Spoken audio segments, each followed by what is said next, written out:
So, I mean, what did you learn from this experience? I mean, well, I mean, one thing that we had a problem with me getting the rifle out of the cruiser. I couldn't get the rifle out of the cruiser.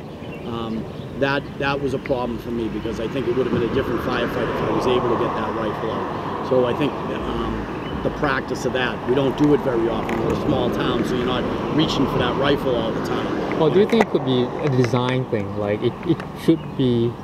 It could have been a easier? design thing because again, you know, right now I push it and it opens right up.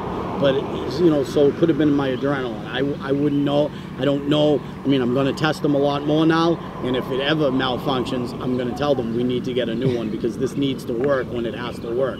That's like the same thing with us. You know, police officers don't get paid for what they do. They get paid for what they might have to do. You know, and this is a prime example of that. I mean, we're in a small town in Watertown, Massachusetts, and we have one of the worst firefights on American soil.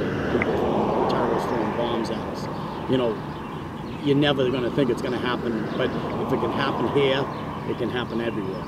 So, like, that's the good thing with this about training. You have to stay sharp. You have to stay. If you come to work, you got to wear a bulletproof vest to go to work every day. You know, you're in a profession where you got to pay attention. So, what lessons would you say for other first responders? I mean, what do you say? You know, what is your advice that you give after having this experience? Well, the biggest advice I give them is to stay sharp and to always pay attention because if it can happen in Watertown, it can happen anywhere. It can happen if it happened in this town, like we'd say, I said 1,000 times, I carry one extra magazine, one in the gun and one extra magazine. And we have guys that carry 2 extra ones. And I'm like, 2 extra magazines? You can't hit the guy in 27 rounds. You know, save one for yourself, you know. And I ran out of ammunition, and I was saying to myself, what an idiot. I can't believe I even said that. I can't believe you know, but I did. I said it numerous times. I said it many, many, many times. But now I know that there are situations out there that you could use 100 rounds.